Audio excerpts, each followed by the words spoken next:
Gini deh, coba kita bayangin. Di bawah langit yang sama, sebetulnya ada dua dunia yang beroperasi dalam sunyi. Keduanya sama-sama nggak cari sorotan, tapi pekerjaan mereka itu krusial banget. Nah, hari ini kita bakal ngebahas gimana spirit pasukan komando bisa kita bawa masuk dan menjadi jantung operasional di lingkungan yang sama sekali berbeda. Coba deh lihat gambar ini. Di satu sisi ada prajurit sama senjatanya, siap banget di medan tempur. Terus di sisi lain ada operator gudang, pegangannya scanner, siap di lorong logistik. Alatnya beda, seragamnya beda, tapi coba perhatiin deh sikap mereka. Sama-sama siaga kan? Mereka ini garda terdepan dalam sebuah sistem yang jauh lebih besar dari diri mereka sendiri. Nah, ini dia intinya. Dua medan, tapi satu jiwa. Yang satu, hutan tropis, becek, susah, tiap langkah penuh resiko. Satunya lagi, gudang yang kering, terkontrol, tiap scan itu nuntut akurasi tingkat dewa. Kontras banget kan lingkungannya? Tapi spirit yang dibutuhin buat berhasil, disiplin, fokus, tanggung jawab, itu mutlak sama.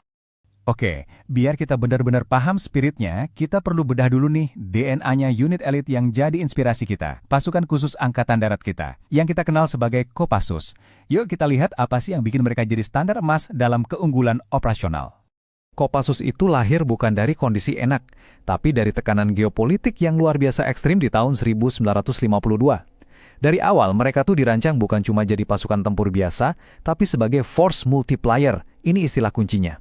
Jadi kekuatan kecil yang dampaknya strategisnya tuh masif. Ini tuh sistem, gabungan dari intelijen, taktik, dan yang paling penting, mental baja.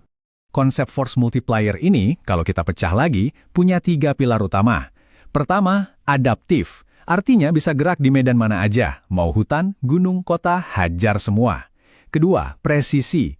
Eksekusinya harus tanpa celah, setiap gerakan sinkron. Dan yang ketiga, low visibility. Munculnya jarang tapi hasilnya maksimal.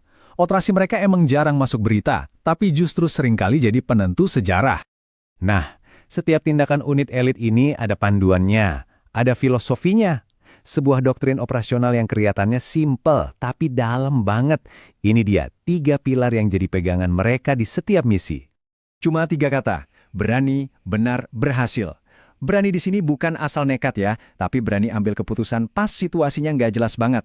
Terus, benar, artinya setiap tindakan harus sesuai aturan, hukum, dan etika. Dan yang terakhir, berhasil. Nah ini nih, prinsipnya outcome driven. Nggak ada kamus gagal dalam operasi krusial, misi harus tuntas, titik.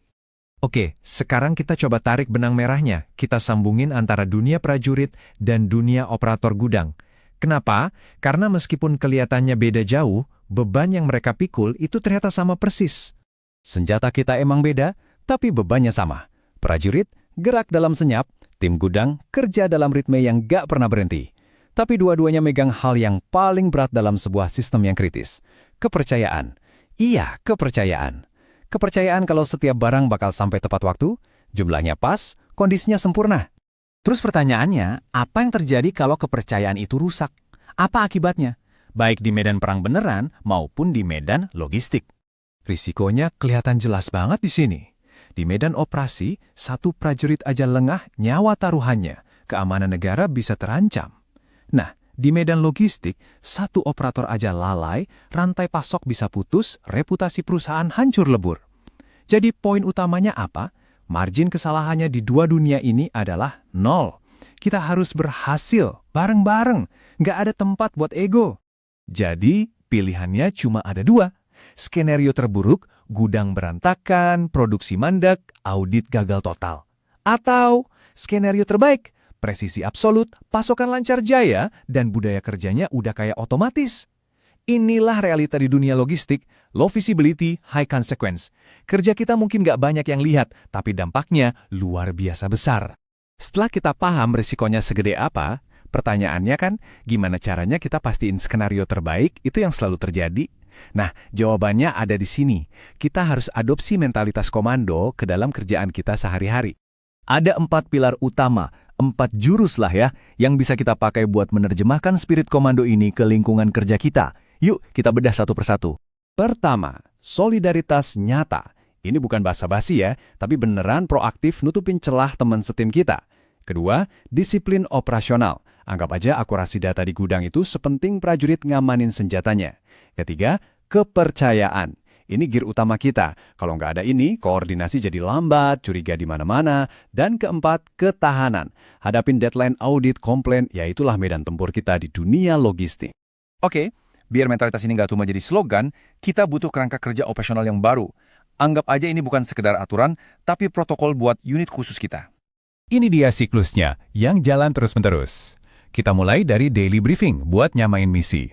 Lanjut ke body system buat mastiin akurasinya berlapis. Abis itu ada after action review buat ngebongkar masalah dan perkuat sistem, bukan buat nyari siapa yang salah. Dan yang ikat semuanya, zero ego polisi. Kalau ada yang salah, itu masalah kita semua, bukan masalah satu orang. Tujuan akhirnya jelas banget, kita harus berevolusi. Tantangan ke depan itu kayak otomatisasi, dan itu butuh adaptasi. Sama kayak di logistik, kita harus jadi sebuah Special Intelligence Driven Supply Unit, sebuah unit pasukan khusus yang cerdas, yang siap dengan ketahanan kognitif dan sinergi operasi gabungan. Pada akhirnya, kalimat ini merangkum semuanya.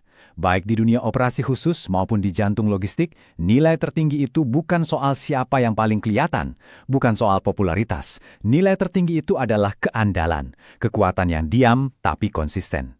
Dan gambar ini benar-benar menangkap esensi misi kita.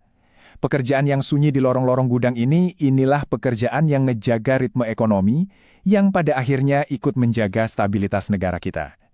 Jadi terus jaga ritmenya, terus jaga kepercayaannya, dan yang paling penting, terus jaga satu sama lain. Kita tutup dengan sebuah moto yang dalam banget dari Kopassus, lebih baik pulang nama daripada gagal di medan tugas. Ini pengingat yang sangat kuat tentang standar tanggung jawab tertinggi, sebuah semangat yang sekarang kita pikul bersama di medan tugas kita masing-masing.